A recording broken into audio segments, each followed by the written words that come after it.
Welcome to this explainer. Today, we're diving into a genuinely epic narrative from the text Patriarchs and Prophets. We're going to trace a cosmic conflict from its absolute origins in the courts of heaven all the way down to the earthly reign of King David.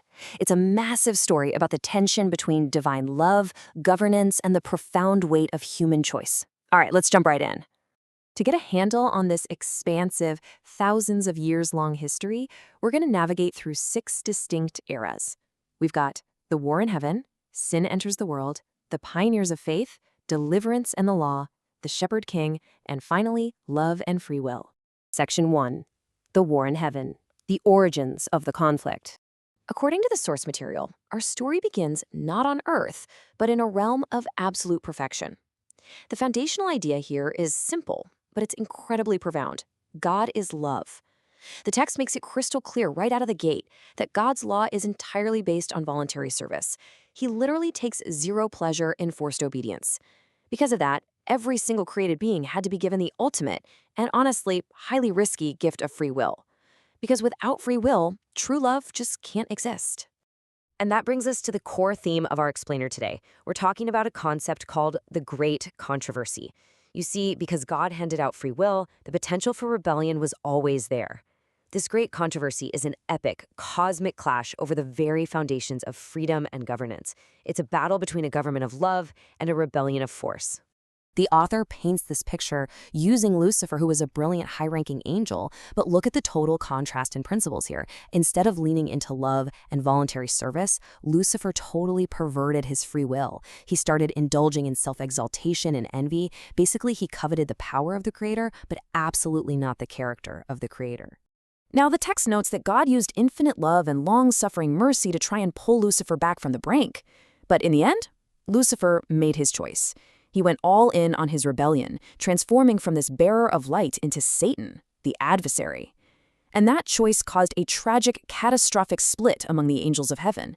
It marks the very first devastating consequence of misused free will. Section 2. Sin enters the world. A new battlefield. This is where we see the cosmic conflict become a deeply human one.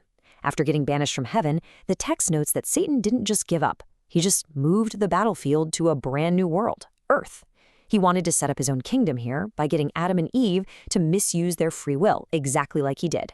Through pure deceit, he tempted them into choosing disobedience, and Earth instantly became this new kingdom of conflict. But, and this is crucial, the text points out that God didn't just abandon humanity. He immediately set up a plan of redemption, a way to rescue them while still totally respecting their freedom to choose. Fast forward a few generations, and the world had become incredibly corrupt. But then we meet Noah. Just imagine the sheer social isolation this guy must have faced.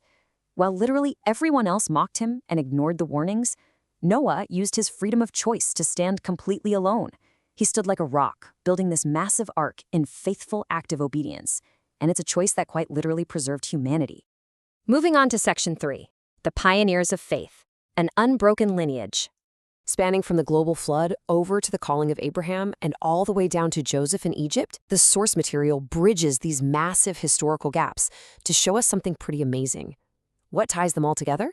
It's this unbroken lineage of leaders who consistently, time and time again, chose to preserve the knowledge of the true God, no matter what the cultures around them were doing. Let's zoom in on Abraham for a second.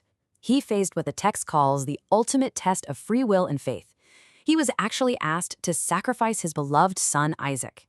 Now, the author explains that this completely harrowing trial wasn't just arbitrary. It was meant to give Abraham, and by extension us, a glimpse into the sheer agony of the immense sacrifice God would eventually make to redeem humanity. Abraham's obedience here was a monumental choice in the great controversy. And then there's Joseph. The text presents Joseph's life as an absolute masterclass in holding on to your integrity. I mean, look at these wild, radical shifts. He goes from being a favored son to a betrayed slave to a trusted steward, then down to a falsely accused prisoner, and then, bam, elevated to the prime minister of Egypt. In every single one of those circumstances, whether he was rotting in a dark dungeon or standing in a royal palace, Joseph used his free will to stay completely true to God. It really makes you stop and think about how we handle adversity and peer pressure in our own lives, right? Section 4. Deliverance and the Law. A nation freed. The narrative shifts into a super pivotal era under the leadership of Moses. Moses is another fascinating study and choice. He was perfectly positioned to be a pharaoh, to have unmatched wealth and power. But he exercised his free will by courageously rejecting the scepter of Egypt. He actually chose to suffer affliction alongside the enslaved Israelites, to act as their deliverer. Talk about choosing your principles over your comfort. After miraculously delivering Israel from Egypt, God presents the 10 Commandments at Mount Sinai. Now, the source illustrates these commandments not as a bunch of arbitrary, rigid rules, but as the absolute, immutable foundation of God's government of love. They're presented as a necessary safeguard for human happiness. They reflect the exact principles Satan rebelled against way back in heaven.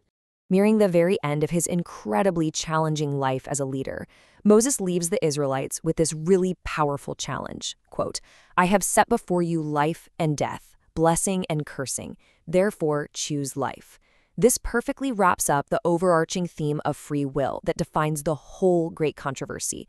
God provides the way, he provides the law of love, but at the end of the day, humanity has to make the choice. Section 5. The Shepherd King. Triumph and Tragedy. We're moving into the era of the monarchy now, focusing on Israel's greatest, but also deeply flawed leader. King David is a highly complex figure in the text. Here is a man who wrote incredibly beautiful, deeply moving psalms of worship, and he led a highly prosperous kingdom. But he also made some terrible, devastating personal choices. His actions with Bathsheba and Uriah really highlight the horrible ripple effects of sin. It shows just how fast someone can fall when they lose their grip on divine power. But what's so crucial here is how the conflict plays out in David's heart. When he was confronted with his massive sins, David didn't make excuses like Lucifer did. He showed profound, utterly heartbroken repentance. The text uses David to show us that while God's mercy definitely reaches down into the deepest depths of human failure, genuine justice means that our actions still have earthly consequences. God completely forgave David, but the fallout of his choices remained. Section 6. Love and Free Will, the Enduring Choice. Bringing our historical journey to a close, let's look back at what these thousands of years of history actually tell us. From those very first angelic conflicts in the heavenly courts, to the floodwaters of Noah, the crazy shifts in Joseph's life, the wilderness with Moses, and the throne of King David, the text presents one single unbroken story. The big takeaways? God's government relies entirely on voluntary service. Unchanging divine love empowers our free will, and even our most flawed heroes can find true redemption if they genuinely turn back. As we reflect on these ancient patriarchs and prophets who faced monumental decisions in their own times, the source material is basically holding up a mirror to us. We are all part of this ongoing story. So I'm going to leave you with this to ponder. In this great controversy between light and dark, how will you use your freedom to choose? Thanks so much for joining me for this explainer, and keep learning.